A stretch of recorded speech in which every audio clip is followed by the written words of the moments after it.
আল্লাহ সুবহানাহু ওয়া তাআলা বলেছেন, ফামান যুহজিহা আনিন নার, দুনিয়াতে যত সফলতা অর্জন করুক না কেন মানুষ, এটা চূড়ান্ত সফলতা নয়, সাময়িক সফলতা। কিয়ামতের দিন যে ব্যক্তিকে জাহান্নাম থেকে দূরে সরিয়ে দেওয়া হবে, ওয়া উদখিলাল জান্নাহ, আর জান্নাতে প্রবেশ করায় দেওয়া হবে, বলা হবে যাও তোমার জান্নাতে এন্ট্রেন্সের প্রবেশের অনুমতি দেওয়া হলো, ফাকাদ ফাস, এই ব্যক্তি সবচেয়ে সফল হয়ে গেল। এই হলো সফলতা। এই সফলতার পরে আর কোনো ব্যর্থতার গ্লানি, ব্যর্থতার কোনো আশঙ্কা তাকে তাড়া করবে না। যে ব্যক্তি একবার প্রবেশ করবে জান্নাতে, আর সেখান থেকে সেই নেয়ামত তার কাছ থেকে কখনো ছিনিয়ে নেওয়া হবে না। আল্লাহ তাআলা আমাদের সবাইকে জান্নাতের অধিবাসী হওয়ার তৌফিক দান করুন। যারা অমুসলিম, জাহান্নাম তো তাদেরই জন্য, কিন্তু মুসলমানদের মধ্যেও এরকম বহু হতভাগা, বহু কপাল পোড়া মানুষ আছেন যারা তাদের কৃতকর্মের কারণে জান্নাতে যাওয়ার সৌভাগ্য থেকে বঞ্চিত হবেন, তারাও জাহান্নামে যাবেন। রাসূল আকরাম সাল্লাল্লাহু আলাইহি ওয়াসাল্লামের বিভিন্ন হাদিস থেকে সেরকম 17টি শ্রেণীর কথা আজ আমরা উল্লেখ করব, যেই 17 শ্রেণীর লোক এরা জান্নাতে ঢুকে চূড়ান্ত সফলতা এবং সার্থকতা অর্জন করবার সৌভাগ্য থেকে বঞ্চিত হবে, বরং এরা জাহান্নামে যাবে। এরপরে তাদের সেখানে শাস্তি হওয়ার পরে কোনো কালে আল্লাহ সুবহানাহু ওয়া তাআলার দয়া হলে তখন তারা জান্নাতে আসবে। তাহলে মুসলিম হয়েও যে সমস্ত লোকেরা জান্নাতে যাওয়ার সৌভাগ্য অর্জন করবে না, এই সৌভাগ্য থেকে বঞ্চিত হবে, সেই হতভাগা লোকদের ভিতরে 1 নম্বর হলেন অবৈধভাবে হারাম পথে উপার্জন করে যে ব্যক্তি দেহ গঠন করেছে, ওই দেহ জান্নাতে প্রবেশ করবে না। ওই দেহের জন্য জান্নাত হারাম, নো এন্ট্রি। সে যতই ভালো কাজ করুক না কেন, তার দেহ যদি হারাম খাদ্য দিয়ে তৈরি হয়, তাহলে সেই দেহ জান্নাতে প্রবেশ করবে না। এ বিষয়ে নবী আলাইহিস সালামের বহু হাদিস রয়েছে। নাম্বার 2, আত্মীয়তার সম্পর্ক ছিন্নকারী ব্যক্তি, যেই কোনো অজুহাতেই হোক না কেন, নিজের ভাইয়ের সাথে, নিজের বোনের সাথে, মায়ের সাথে, বাবার সাথে, ফুফুর সাথে, চাচার সাথে, মামুর সাথে, খালার সাথে, চাচাতো ভাই বোনের সাথে, ফুফুর সাথে সংশ্লিষ্ট যারা আছে তাদের সাথে, এক কথায় রক্ত সম্পর্কীয় যত আত্মীয় আছে তাদের সাথে, এবং কি শ্বশুরবাড়ির লোকজন আছে, কোনো যুক্তিসঙ্গত কারণ ছাড়া তাদের সাথে আপনি সম্পর্ক ছিন্ন করলেন। আত্মীয়র সাথে সম্পর্ক যে ব্যক্তি ছিন্ন করে, এই ব্যক্তির জন্য জান্নাতে প্রবেশের সুযোগ নাই। নবী আলাইহিস সালাম বলেছেন, লা ইয়াদখুলুল জান্নাতা কাতি', যে ব্যক্তি আত্মীয়তার সম্পর্ককে ছিন্ন করে ফেলে, কোনো সম্পর্ক রাখে না, কথাবার্তা বন্ধ করে দেয়, উঠা বসা বন্ধ করে দেয়, এই ব্যক্তি জান্নাতে প্রবেশ করবে না। আপনার জান্নাতে যাওয়ার স্বার্থেই আপনাকে রক্ত সম্পর্ক আত্মীয়দের সাথে কি করতে হবে? সম্পর্কটাকে রক্ষা করে রাখতে হবে। তৃতীয়ত, মুসলিম হয়েও যে ব্যক্তি জান্নাতে প্রবেশ করতে পারবে না ভাই, তিনি হলেন ওই ব্যক্তি যে তার প্রতিবেশীকে কষ্ট দেয়। পাশের জমিনওয়ালার আইল ঠেলাঠেলি করে, পাশের বাড়ির লোকের ছাদের উপরে ময়লা ফেলে, জোরে সাউন্ড দিয়ে গান শুনে পাশের প্রতিবেশীর কষ্ট হয়। এক কথায় প্রতিবেশীকে যারা কষ্ট দেয়, এই লোকগুলো জান্নাতে যাবে না। এ বিষয়ে সহিহ মুসলিমের ভিতরে সুস্পষ্ট হাদিস রয়েছে, যে হাদিসের আলোকে জানা যাচ্ছে যে ব্যক্তি তার প্রতিবেশীকে কষ্ট দেয়, সে জান্নাতে প্রবেশ করতে পারবে না। অতএব আমার আশেপাশে যারা বসবাস করবে, প্রতিবেশী যারা থাকবেন, তাদের সাথে সম্পর্ক ভালো রাখার চেষ্টা করতে হবে। সম্পর্ক ভালো রাখতে পারেন আর না পারেন, অন্তত আপনার কোনো আচরণ দ্বারায়, আপনার কোনো কাজ দ্বারা যেন তাদের কোনো কষ্ট না হয়। নাম্বার 4, মা বাবার অবাধ্য সন্তান, যেই সন্তান তার মা বাবার ন্যায্য নির্দেশকে অমান্য করে, লঙ্ঘন করে, পাত্তা দেয় না, মানে না, এই সন্তানের জন্য জান্নাত নিষেধ। সে যত নেকামল করুক, সে যত ভালো কাজ করুক, যত নামাজ কালাম পড়ুক, কপালে দাগ ফেলায় দেখ, কোনো ফায়দা নাই, তার জান্নাতে যাওয়ার সুযোগ নাই যদি সে কি করে? মা বাবার নির্দেশকে লঙ্ঘন করে। আল্লাহ এবং তার রাসূলের নির্দেশের পরেই আল্লাহর জমিনে যদি কারণ নির্দেশ মানা জরুরি হয়, বাধ্যতামূলক হয়, তিনি হলেন কে? মা এবং বাবা। যদি তারা আল্লাহর নির্দেশের বাইরে কিছু করতে বলে, অন্যায় করতে বলে, তাহলে সেটা মানা যাবে না। অযৌক্তিক কিছু করতে বললো সেটা মানা যাবে না, কিন্তু যুক্তিসঙ্গত যত নির্দেশ করবে সেটা আপনাকে মানতে হবে। আর যদি সেটা মানা আপনার জন্য অসম্ভব হয়, আপনার সাধ্যের বাইরে কোনো কিছু নির্দেশ করে, তাহলে তো আর আপনার কিছু করার নাই। তবে কোনো অবস্থাতে ব্যবহার খারাপ করা যাবে না। মা বাবার সাথে যারা সম্পর্ক নষ্ট করে তারা জান্নাতে যেতে পারে না। মুস্তাদরাক হাকিমের বিষয়ে হাদিস রয়েছে। নাম্বার 5, মুসলমান হয়েও যারা জান্নাতে যেতে পারবে না তাদের ভিতরে 5 নম্বর ব্যক্তি হলো ভাই অশ্লীল ভাষায় কথা বলে, যে গালিগালাজ করে, যে কথায় কথায় আজে বাজে মন্তব্য করে এবং উগ্র মেজাজি, মানুষকে সবসময় দমায় রাখার চেষ্টা করে, দাবায় রাখার চেষ্টা করে, কখনো মানুষকে পাত্তা দেয় না, সাইড দেয় না, সবসময় সেই উপরে থাকার চেষ্টা করে, গোয়ার কিসিমের লোক যেটাকে বলা হয়। স্পষ্টভাবে হাদিসের ভিতরে এসছে যে এই শ্রেণীর লোক কি করবে না, জান্নাতে যাবে না। সুনান আবু দাউদ এবং অন্যান্য হাদিসের কিতাবে হাদিস রয়েছে।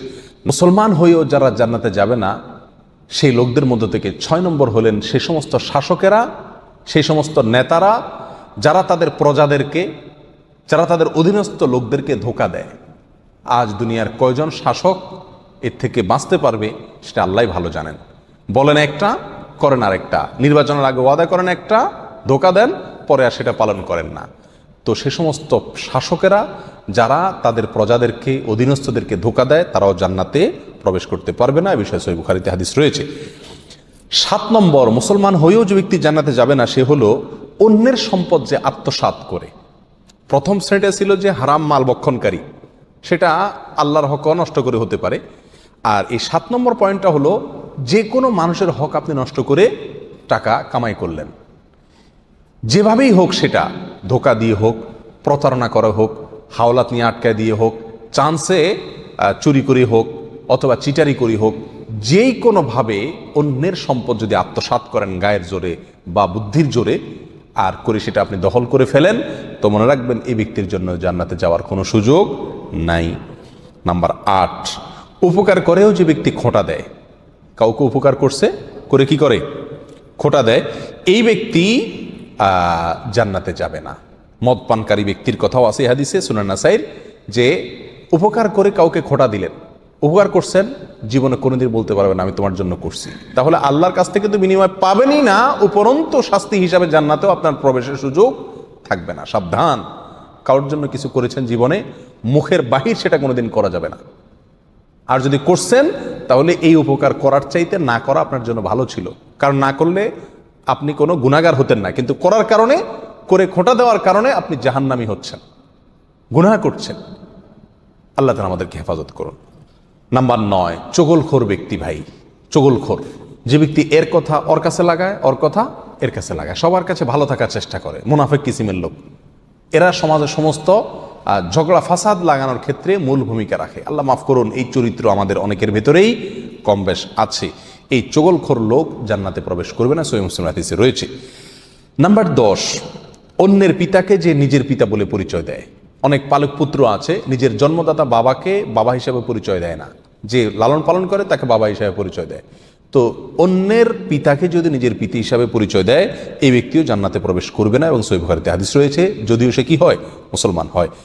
নাম্বার 11, অহংকারকারী, গর্বকারী যে ব্যক্তি খুব অহংকার করে, দাম্ভিকতা দেখায়, অহমিকা দেখায়, প্রদর্শন করে, অথবা মনে মনে নিজেকে খুব বড় মনে করে, এই কপাল পড়া যত ভালো মানুষই হোক, সে মুসলমান হয়েও কি করতে পারবে না, জান্নাতে যেতে পারবে না। নবী আলাইহিস সালাম বলেছেন, লা ইয়াদখুলুল জান্নাতা মান কানা ফি কলবিহি মিসকালু যাররাতিন মিন কিবর, যার অন্তরে বিন্দু পরিমাণে, সরিষার দানা পরিমাণে বা অনুপরিমাণে অহংকার আছে, এই ব্যক্তি জান্নাতে প্রবেশ করবে না। বিনয়ী মানুষেরা জান্নাতে যাবে, বিনয়ী যারা নিজেকে ছোট মনে করে, সবসময় অন্যকে বড় মনে করে, নিজের দোষের কথা আগে দেখে, নরম থাকে, অহংকার করে না, এই লোকগুলো জান্নাতি। আর যারা অহংকার করে এই লোকগুলো জাহান্নামী। আল্লাহ তাআলা আমাদেরকে হেফাজত রাখুন। 12 নম্বর, যে ব্যক্তি মুসলিম হয়েও জান্নাতে যাবে না, জান্নাতে যাওয়ার সুযোগ থেকে বঞ্চিত হবে, সে ব্যক্তি হলো ওই ব্যক্তি যে ব্যক্তি রাসূলুল্লাহ সাল্লাল্লাহু আলাইহি সাল্লামের নাফরমান। রাসূলুল্লাহ সাল্লাল্লাহু আলাইহি সাল্লামের নির্দেশ জানার পরেও সেটাকে কি করে না, কেয়ার করে না। বাপদাদার নির্দেশকে অগ্রাধিকার দেয়, 14 গোষ্ঠী কি করে আসছে সেটাকে অগ্রাধিকার দেয়, পীর সাহেব কি বলছেন সেটাকে অগ্রাধিকার দেয়, যদি রাসূল সাল্লাল্লাহু আলাইহি সাল্লামের কথার বিপরীত হয়। এরকম যদি হয় তাহলে সেই ব্যক্তি জান্নাতে প্রবেশ করবে না। নবী আলাইহিস সালাম বলেছেন, কুল্লু উম্মতি ইয়াদখুলুনাল জান্নাতা ইল্লা মান আবা, আমার উম্মতের প্রত্যেক সদস্য সবাই জান্নাতে যাবে, শুধু যে অস্বীকার করলো সে জান্নাতে যেতে পারবে না। সাহাবা ইকরাম প্রশ্ন করলেন, ওয়ামাই আবা ইয়া রাসূলুল্লাহ, হে আল্লাহর রাসূল, অস্বীকার করছে কে? তিনি বলেছেন, মান আতাআনি দাখালাল জান্নাহ ওয়া মান আসানি ফাকাদ আবা, যে ব্যক্তি আমার হুকুমকে, আমার নির্দেশকে মান্য করেছে, মেনে চলেছে, সে জান্নাতে যাবে। আর যে আমার নির্দেশকে মান্য করে নাই, সে অস্বীকার করলো, আর যে অস্বীকার করলো সে জাহান্নামে যাবে, সে জান্নাতে যাবে না। নাম্বার 13, মুসলিম হয়েও যে ব্যক্তি জান্নাতে যাবে না সে ব্যক্তি হলো ওই মহিলা, যে মহিলা অকারণে স্বামীর কাছ থেকে তালাক চায় কথায় কথায়। আমাদের মা বোনদের ভিতরে অনেকের ভেতরে এই চরিত্র আছে, এই দোষ আছে, কথায় কথায় স্বামীর কাছ থেকে তালাক চায়। এর আগে এক আলোচনায় বলেছিলাম, ইবলিস শয়তানের কাছে সবচেয়ে প্রিয় কাজ, যে কাজে ইবলিস শয়তান সবচেয়ে বেশি খুশি হয়, সেটা হলো একটি দাম্পত্য জীবনে যখন বিচ্ছিন্নতা এসে যায়, স্বামী স্ত্রীর ভিতরে যখন বিচ্ছেদ ঘটে যায়, তখন শয়তান সবচেয়ে বেশি খুশি হয়। একজন মানুষ হত্যা করলে, একজন মানুষ মদ পান করলে, একজন মানুষ চুরি করলেও শয়তান এত খুশি হয় না যত খুশি হয় পারিবারিক জীবনে বিচ্ছিন্নতা ঘটে গেলে। এই জন্য এই বিচ্ছিন্নতা চাওয়া, তালাক চাওয়া, এটাও দোষের বিষয়। কোনো মহিলা যদি রাগের কারণে তালাক চায় স্বামীর কাছে কথায় কথায়, তাহলে এরাও জান্নাতে প্রবেশ করবে না। আল্লাহ তাআলা আমাদের মা বোনদেরকে হেফাজত করুন। সুনানে তিরমিজিতে এই বিষয়ে হাদিস রয়েছে। নাম্বার 14, মুসলিম হয়েও যারা জান্নাতে যাবে না তারা হলো দুনিয়ার উদ্দেশ্যে যারা ইলম অর্জন করে। দুনিয়ার উদ্দেশ্যে কি করে? ইলম অর্জন করে, কোরআন হাদিস শিখে পয়সা কামাই করার জন্য, চাকরি করার জন্য, বা এটা বিক্রি করে খাওয়ার জন্য। এই ধান্দা যদি ইলম অর্জন করে তাহলে সে ব্যক্তিও জান্নাতে প্রবেশ করবে না। যদি কেউ দুনিয়াতে ইলম শিখে কিসের জন্য? দুনিয়ার কোনো ধান্দা, দুনিয়ার কোনো উদ্দেশ্যে, মানুষের কাছে বড় সাজবে, হ্যাঁ, মানুষের কাছে মর্যাদা পাবে, সম্মান পাবে, মৌলানা সাহেব হবে, মুফতি সাহেব হবে, বক্তা সাহেব হবে, টাকা পয়সা কামাবে, দাওয়াত টাওয়াত খাবে, এই ধান্দা যদি কোনো মৌলবী হয়, কোনো মানুষে এলেম শিখে, তাহলে সে ব্যক্তিও জান্নাতে যেতে পারবে না। আল্লাহ তাআলা আমাদেরকে হেফাজত করুন। নাম্বার 15, যে ব্যক্তি মাথায় কালো কলব ব্যবহার করে, চুলের মধ্যে, দাড়ির মধ্যে পিওর কালো কলব, যেখানে কোনো প্রকার মেহেদি টেদির মিক্সও নাই, একেবারে পিওর কালো কলব ব্যবহার করে, এই ব্যক্তিও জান্নাতে যাবে না। সূরা নিসাতে হাদিস রয়েছে। নাম্বার 16, রিয়াকারী ব্যক্তি, যে ব্যক্তি আমল করে, ভালো কাজ করে মানুষকে দেখানোর জন্য। বিশেষ করে আজ প্রিয় ভাইরা, অর্থনৈতিক যত ইবাদত আছে এগুলোর ভেতরে উদ্দেশ্যের অসাধুতা প্রচণ্ড পরিমাণে থাকে। আমরা এগুলো করি, অথচ ধান্দা থাকে মানুষ আমাকে বাহবা দিবে, হ্যাঁ, আমাকে দানবীর বলবে, বা সবাই জানবে যে আমি দান টান করি, সবার কাছে আমি এটা ভালো সাজবো, এই একটা মানসিকতা কাজ করে। এটাকে রিয়া বলা হয়, লৌকিকতা বলা হয়। আপনি কোনো নেকামল, কোনো ভালো কাজ, সেটা অর্থনৈতিক হোক আর শারীরিক ভালো কাজ হোক, এটা করে যদি মানুষকে দেখানোর উদ্দেশ্যে করে থাকেন, তাহলে সেই আমলটি নেকামল হয়ে আপনার জন্য জান্নাতে যাওয়ার কারণ হওয়া তো দূরের কথা, এটি বরং আপনাকে জাহান্নামে নিয়ে যাবে। এটা শিরকে আসগর। নবী আলাইহিস সালাম বলেছেন, আখেরি জামানায়, শেষ যুগে, কিয়ামতের আগে দাজ্জালের যে আতঙ্ক হবে, যে আতঙ্কে তার ভেলকিতে অনেক মুসলমান অমুসলমান হয়ে যাবে, ঈমান হারা হয়ে যাবে। সে আল্লাহ দাবি করবে এবং অনেক কুদরত দেখাবে তার, দেখে অনেকে ভেলকিতে পড়ে যাবে। সেই সময়ে তোমাদের জন্য ঈমানের উপরে টিকে থাকা যত কঠিন হবে, সেই সিচুয়েশনে তোমরা যে বিপদে পড়বে, সেটাকে আমি যতটা ভয় পাই, তার চাইতে বেশি ভয় পাই তোমাদের জন্য এই শিরকে আসগরকে। অর্থাৎ এমন এক সময় আসবে যখন যত আমল করবে মানুষ, সবগুলো মানুষকে দেখানোর জন্য করবে, আল্লাহকে খুশি করার জন্য কোনো আমল খুঁজে পাওয়া কঠিন হয়ে যাবে। এই সেই রিয়া, লৌকিকতা, মানুষকে দেখানো, মানুষের কাছে বাহবা কুড়ানো, মানুষের কাছে সুনাম অর্জন করার জন্য যদি যে কোনো ভালো কাজ করা হয়, তাহলে এই ব্যক্তি জান্নাতে প্রবেশ করবে না। সহিহ বুখারী, সহিহ মুসলিমে বিষয় হাদিস রয়েছে। নাম্বার 17, ওয়ারিশকে বঞ্চিতকারী ব্যক্তি, যে ব্যক্তি তার পরিত্যক্ত সম্পত্তি থেকে তার কোনো ওয়ারিশকে কি করে? মাহরুম করে, এই ব্যক্তি জান্নাতে যাবে না। সুনান ইবনে মাজাতে এই বিষয় হাদিস রয়েছে। সম্মানিত ভাইয়েরা, কোনো ওয়ারিশ, আপনার কোনো সন্তান, আপনার কোনো ওয়ারিশ, সে যদি অন্যায় করে, আপনাকে শরীয়ত অধিকার দেয় নাই এটা বলে যাওয়ার যে আমি মরার পরে তাকে আমার কোনো সম্পত্তির ভাগ দিবা না। বহু মা বাপ এই কাজটি করেন, অনেক অভিভাবকরা এই কাজটি করেন, বলে যান মৃত্যুর আগে আমি মারা যাওয়ার পরে সে আমার লাশের কাছে আসবে না, আমার জানাজা পড়তে আসবে না, সে এগুলোর চেয়ে বড় কথা হলো সে আমার সম্পত্তিতে কোনো ভাগ পাবে না, সেজন্য ভিটাতে না আসে। মনে রাখতে হবে, আপনার ঘরে জন্ম নেওয়ার কারণেই আল্লাহ সুবহানাহু ওয়া তাআলা অধিকার দিয়েছেন আপনার সম্পত্তিতে তার হক আপনার মৃত্যুর পরে সে পাবে। সে যদি মন্দ হয় তার হিসাব আল্লাহ নেবেন, কিন্তু আপনি তাকে পরিত্যক্ত সম্পত্তি থেকে বঞ্চিত করার অধিকার আপনাকে ইসলাম দেয় নাই। কোনো সন্তানকে তেজ্য পুত্র করা এই জন্য শরীয়তের কাছে গ্রাহ্য বিষয় নয়। প্রচলিত আইনে হতে পারে তেজ্য পুত্র, আমি জানি না, কিন্তু ইসলামের দৃষ্টিতে তেজ্য পুত্র করার কোনো সুযোগ নাই। হ্যাঁ, অমুসলিম হলে সে সম্পত্তি পাবে না, সেটা ভিন্ন বিষয়, কিন্তু যতক্ষণ পর্যন্ত মুসলিম থাকবে ততক্ষণ পর্যন্ত পরিত্যক্ত সম্পত্তি তা কি করা যাবে না, বঞ্চিত করা যাবে না। যদি কেউ করে তাহলে সে কি হবে না, জান্নাতে প্রবেশ করতে পারবে না। এই 17 শ্রেণীর লোক, এরা মুসলিম হয়েও কি করতে পারবে না ভাই, জান্নাতে যেতে পারবে না। এর ভিতরে বেনামাজি, তার কথা তো বলাই বাহুল্য, কারণ ইচ্ছাকৃত নামাজ যদি ত্যাগ করে সব সময়, তাহলে তো ওলামা একরামের অনেকের মতো সে মুসলমানই না।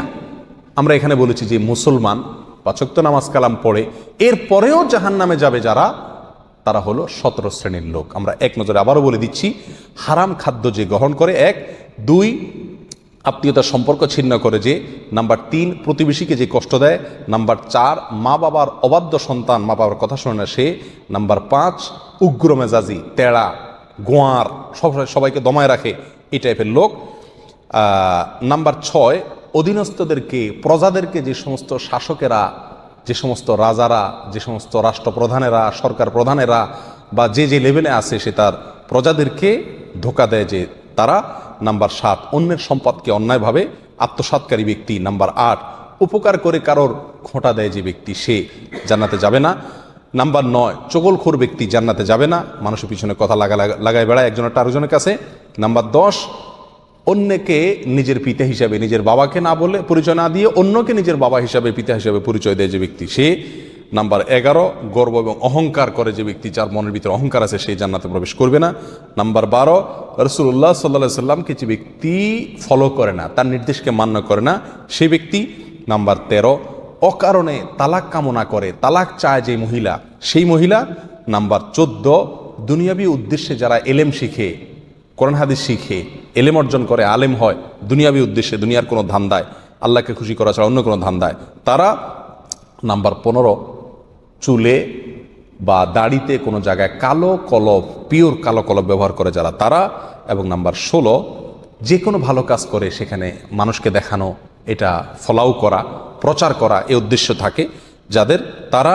নাম্বার 17 ওয়ারিশকে বঞ্চিত করে তার হক থেকে, এরকম অভিভাবক। এই শ্রেণীর লোকেরা মুসলমান হয়েও জান্নাতি হতে পারবে না। আল্লাহ তাআলা আমাদের সবাইকে এই দুর্ভাগাদের তালিকা থেকে আমাদের নামগুলোকে বের করে আনার তৌফিক দান করুন। চেষ্টা করব এই 17 শ্রেণীর কোনোটিতে যাতে আমার নাম না থাকে, এটাকে টাঙায় রাখবো, ঝুলায় রাখবো লিস্টটাকে, এবং আমার ভেতরের কোনো পয়েন্ট আছে কিনা সেটা দেখে যাচাই করে সেখান থেকে নিজেকে বের করে আনবো ইনশাআল্লাহ। এরপরে আল্লাহ সুবহানাহু ওয়া তাআলার কাছে জান্নাত চাইতে পারবো, আশা করতে পারবো জোরালোভাবে।